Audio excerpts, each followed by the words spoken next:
deux mots, je parlais, le MTA, c'est les années 70, les grèves des années 80, c'est les fameuses grèves. Encore une fois, le racisme a été utilisé pour délégitimer ces grèves. C'était les fameuses grèves chiites, les ayatollahs, etc. Donc, en fait, le racisme. Mauroy, exactement. Mauroy, et en fait, pour délégitimer ces grèves, il y avait déjà, en fait, parce qu'on découvre aujourd'hui l'islamophobie, mais en fait, ça existait déjà. Et en fait, pour délégitimer des grèves, pour empêcher que des gens puissent avoir des meilleures conditions de travail, puissent s'émanciper, on les accusait déjà d'être des islamistes. Le MTA, c'est les années 70. D'accord. C'est les années 70. Et donc, du coup, ils ont dû scissionner avec la CGT parce qu'ils n'étaient pas considérés comme des êtres humains. Parce que c'est ça le racisme. Parce que moi, je ne veux pas parler du racisme, je ne veux pas faire le mec qui va mettre sa petite question. C'est qu'en fait, il n'y aura aucun changement de cette société si on ne règle pas cette question-là. Impossible. On peut faire ce qu'on veut, on peut faire des débats au QG, on peut faire des manifs. Il n'y aura rien si on ne règle pas la question du racisme. C'est impossible. La question de la police, elle a une histoire en fait. La police, elle ne vient pas de nulle part. La police, elle a été créée à des moments donnés, elle a été créée pour contrôler certaines populations. Et la police, son histoire, elle est liée à l'histoire coloniale, dans les années 20. Qu'on le veuille ou non. C'est pas juste, quand tu dis, ils répriment les révoltés. Oui, mais il n'y a pas de problème. Bien sûr qu'elle réprime les révoltés, qu'elle a réprimé les Gilets jaunes. Et c'est d'ailleurs pour ça que nous, on a rejoint immédiatement les Gilets jaunes. Sans être dans le truc de que t'étais pas là pour moi en 2005, etc. On a fait de la politique parce que nous, on croit qu'il faut une union des classes populaires, de toutes les classes populaires. Oui, indépendamment de la couleur, mais on ne vit pas les mêmes choses. Non, c'est pas vrai. Parce que George Floyd ou Adama, ils ne se révoltaient pas quand ils ont été écrasés sous le poids de policiers ou de gendarmes. Ils ne se révoltaient pas. Ils voulaient vivre, ils voulaient respirer. Et c'est pour ça que d'ailleurs, ils disaient « je n'arrive plus à respirer ». Les deux ont dit la même chose. Gay Camara était dans sa voiture, il s'est pris une balle dans la tête. Non, il ne se révoltait pas. Abdelkader Bouziane, 15 ans, quand il se prend une balle dans la tête à Damary Lélis, il ne se révoltait pas. Il vivait. Donc c'est leur existence qui pose problème. Donc je ne comprends pas comment, dans la gauche, on n'intègre pas ça, en fait. Dans plein d'endroits, en Amérique latine, etc., ils intègrent la question, dans la gauche, de la question coloniale et du racisme et de comment on a construit des êtres humains pour les différencier, pour mieux les exploiter. Si ça, on ne prend pas en compte, ben on va faire quoi alors ? Comment on peut aller dans les quartiers populaires à dire « non, mais vous ne comprenez pas, tout ça c'est la bourgeoisie, on met dans un tout, etc. » Non, il faut prendre en considération les oppressions spécifiques. Et c'est pour ça que là, tous ces mouvements-là ont débordé. Les Gilets jaunes, qui ont leur oppression spécifique. Et moi, je ne les nie pas, en fait, c'est ça la différence. Le féminisme, on a vu avec le MeToo, et comment ça a débordé aussi les mouvements politiques. Les violences policières, etc. La marche contre l'islamophobie. Parce que si on ne règle pas la question du racisme, ben en fait, il y a ce qui se passe aujourd'hui.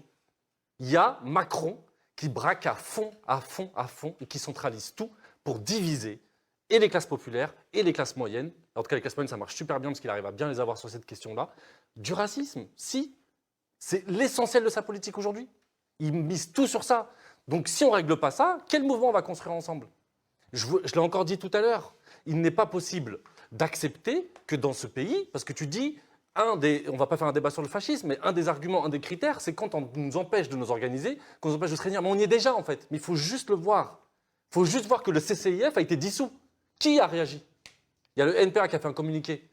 Mais normalement, il devrait y avoir des millions de personnes. Parce que c'est ça, tu te dis, c'est un des critères. Moi, je ne dis pas que c'est le fascisme. Moi, je dis à quel moment on considère que c'est l'autoritarisme ou le fascisme. Je dis juste que nous, ça fait longtemps qu'on le vit. La déshumanisation, les morts, les ratonnades, ça fait longtemps. D'accord ? 61, 300 Algériens jetés à la Seine, c'était hier. C'est pas 36, hein. C'était hier, c'était pas Pont. C'était contre des Algériens. Le napalm, c'était hier. D'accord ? Les ratonnades à Marseille, où on fait des chasses à l'homme, on lynche dans les rues, c'était hier. Et les morts des violences policières, c'était hier aussi.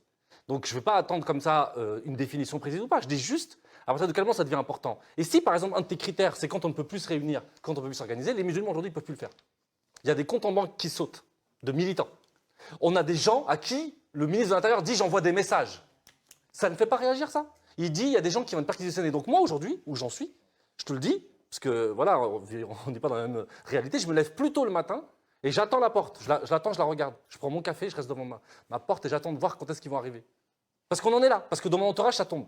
Il y en a un à chaque fois perquisitionné. Et je me suis fait perquisitionner. Ils sont venus me donner un message. Mais qui rendra justice ? Moi, c'est pas grave. Mais qui rendra justice à mes enfants de 5 ans et 7 ans quand ils verront une arme de guerre ? Qui va leur rendre justice ? C'est ça la question. Garde-en sous la pédale, frère. On va parler de l'islamo-gauchisme après, c'est un sujet important. Vas-y, Daniela. Moi, je voudrais d'abord en fait, rebondir sur cette discussion rapidement et ensuite entamer le débat plus stratégique sur en fait, les voies de la prise du pouvoir, de la révolution citoyenne ou ouvrière, discutons-en.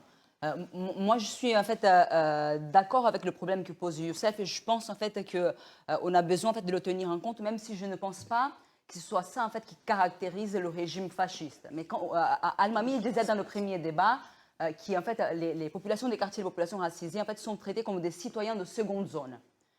Et je pense que dans plusieurs pays, il y a un régime un peu différent qui règne sur ces populations-là. Bon, là, on a une diversité politique et géographique autour de cette table. Il se trouve que moi, je suis brésilienne.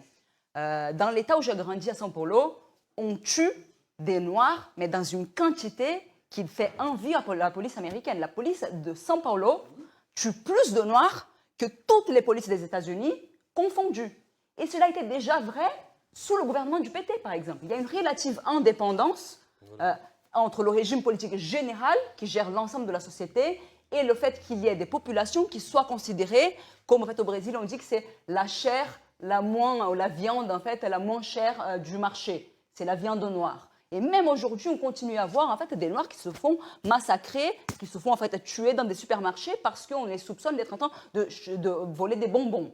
Et la gauche révolutionnaire brésilienne parle y compris en fait, de génocide de la population noire. Oui. Et je pense que ça, c'est un terme en fait, qui peut se poser et qui doit se poser, qui doit être pris en charge par l'ensemble en fait, de la gauche politique et révolutionnaire, mais qui, à mon avis, est un autre débat, le débat en fait, sur le fascisme en tant que forme politique qui gouverne l'ensemble de la société. Mais c'est juste pour dire en fait, que dans mon refus de l'utilisation du terme fascisme pour décrire la situation actuelle, il n'y a un rien à mon avis, en fait, une sous-estimation, disons, en fait, du traitement très différent que subissent les populations en fait, qui sont considérées comme voilà, moins respectables dans telle ou telle société, en fait, pour des questions historiques, d'oppression, etc., etc.